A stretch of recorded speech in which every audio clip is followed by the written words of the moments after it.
শুক্রবার মানেই হচ্ছে ঘুরতে হবে। সারাদিন বলতে বলতে সন্ধ্যেবেলায় আমাদেরকে নিয়ে বের হইছে। নওপাড়া আসতে না আসতেই মাগরিবের আজান দিয়ে দিছে। আর আজকে যাচ্ছি নাগেরহাটের স্পেশাল স্পঞ্জ মিষ্টি খেতে। আমরা কিন্তু চিনি না নাগেরহাট, কখনো আমার যাওয়া হয় নাই, এই ফার্স্ট। গুগল ম্যাপ থেকে লোকেশন দেখে তারপর হচ্ছে নাগেরহাট গেলাম। তালতলা থেকে হচ্ছে নাগেরহাটে আসছি মিষ্টি খাওয়ার জন্য। তো কপাল খারাপ, এসে দেখে এখানে মিষ্টি নাই, শুধুমাত্র 15টা স্পঞ্জের মিষ্টি ছিল। শুধু আমরাই না, আমাদের মতো আরো অনেক কাস্টমার ফেরত যাচ্ছে। তখন কিন্তু শুধুমাত্র 7টা বাজে, মানে সন্ধ্যা 7টা। উনি বললো যে ওনার দোকানের মিষ্টি নাকি 5টার মধ্যে শেষ হয়ে যায়। নাগেরহাট থেকে চলে আসলাম শ্রীনগর 16 ঘরে আদি শাহী মামা হালিম খেতে। এই হালিমটা কিন্তু খুবই জনপ্রিয় এবং ভাইরাল। ইসাপুরা মিদ্যাবাড়ি থেকে বেস্ট হালিম এটা। রিভিউটা একটু শুনে নেন। ভাই, আপনি যে খাইলেন সেটা কেমন লাগলো হালিমটা? তুলনামূলক ইসাপুরা মিদ্যাবাড়ি ভালো লাগছে আমার কাছে। এই দাও।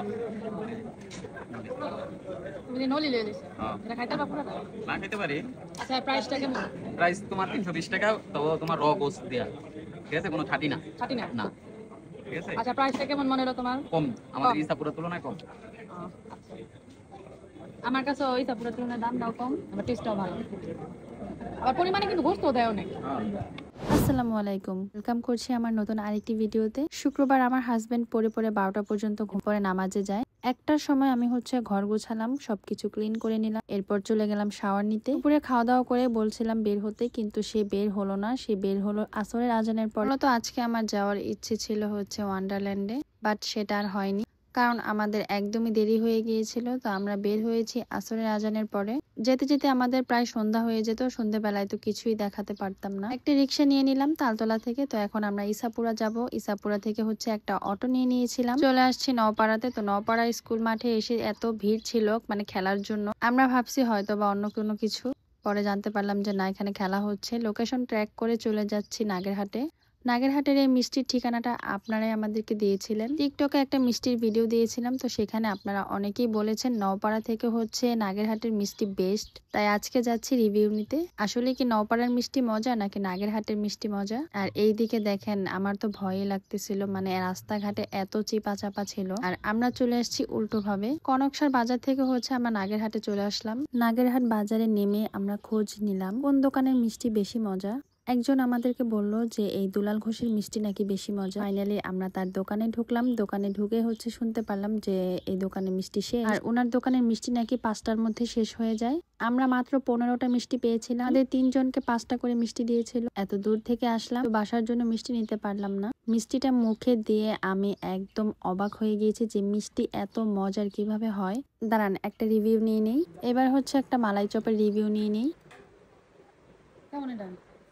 অনেক মজা বাবা, মিষ্টি কেমন?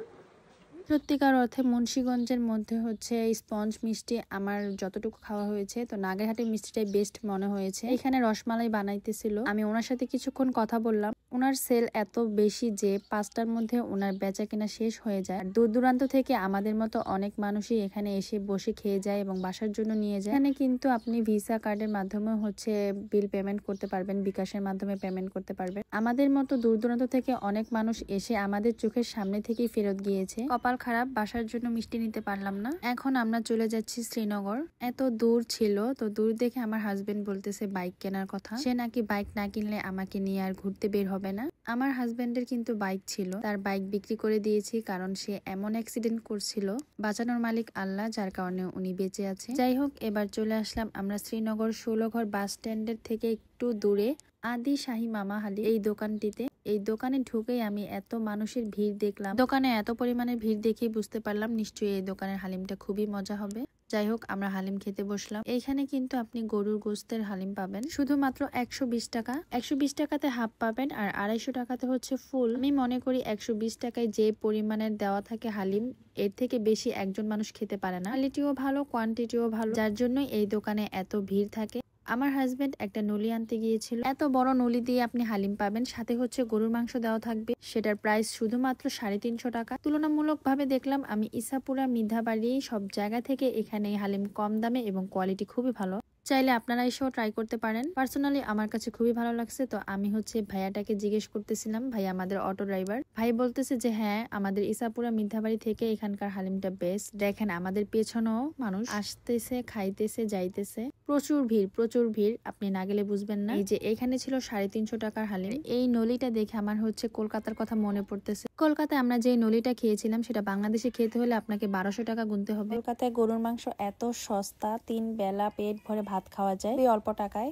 কলকাতার কথা মনে পড়ে আমার হচ্ছে স্পেশাল পানিপুরি আর হচ্ছে মোমোর কথা মনে পড়তেছে। যদি ভিসা খুলে আবার যাব।